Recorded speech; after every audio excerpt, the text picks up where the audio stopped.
আসসালামু আলাইকুম। প্রতিদিনের ন্যায় আজকেও আসলে প্রচণ্ড পরিমাণ গরম। সকালে সূর্য ওঠার পর থেকে আসলে সূর্যের তাপ এত পরিমাণ বেশি যে রৌদ্রে আসলে কাজ করা অনেক কষ্ট। তো আমরা আসলে আজকে আমাদের ছাদের ওপরে যেই টবগুলোতে কয়েকদিন আগে কিছু বীজের চারা দিয়েছিলাম শাকসবজির, সেইগুলোর উপরে কলার পাতা দিয়ে দেবো। আর কলার পাতা দিয়ে দেওয়ার কারণ হচ্ছে, আমরা গতকালকে খেয়াল করলাম যে আমাদের টবের ওপরে যেই বীজগুলো দিয়েছি সেইগুলো আসলে ২-১টা করে অঙ্কুরিত হওয়া শুরু করছে। আর এই অঙ্কুরিত হওয়ার ফলে ২ দিন আগে যেগুলো অঙ্কুরিত হয়েছে সেইগুলো রৌদ্রের কারণে পাতাগুলো শুকিয়ে অনেকটাই মারা যাচ্ছে। আসলে সকালে পানি দিয়ে রাখলে বিকেল পর্যন্ত এগুলো মাটি শুকিয়ে অনেকটা বেশি শুকনা হয়ে যাচ্ছে। আর সারাদিন আসলে এভাবে পানি দেওয়া সম্ভব না। আর দুপুর টাইমে এই গাছপালাতে পানি দিলে সেটা খুব একটা ভালো হয় না। এই জন্যই আর কি আমরা আজকে যেই টবগুলোতে বীজ দিয়েছি সেগুলো এক জায়গায় গুছিয়ে কলার পাতা দিয়ে ঢেকে দেবো।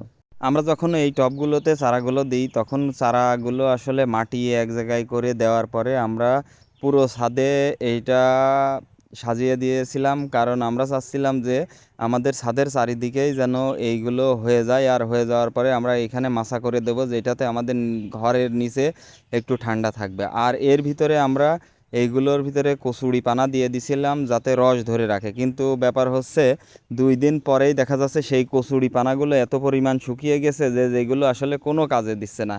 তো এই টবগুলো আমরা আসলে এক জায়গায় গুছিয়ে একটাখানে গুছিয়ে তারপরে এর উপরে কলা পাতা দেবো। অবশ্য আমরা বুঝতে পারছি যে এই কলা পাতাতে আমাদের খুব একটা কাজ হবে না, কারণ এই কলা পাতা ২ দিনের ভিতরেই শুকিয়ে যাবে। তারপরেও আমরা এখানে কলা পাতা দিয়ে রাখছি যে ২ দিন পর্যন্ত যদি আমাদের যেই বীজগুলো আছে সেগুলো অঙ্কুরিত হয়ে গেলে তারপরে আমরা এইখানে হয় একটা পর্দা টাঙিয়ে দেব, তা না হলে একটু ছায়াযুক্ত জায়গায় রাখবো। আর আমরা পাশাপাশি আরও একটা কাজ করব।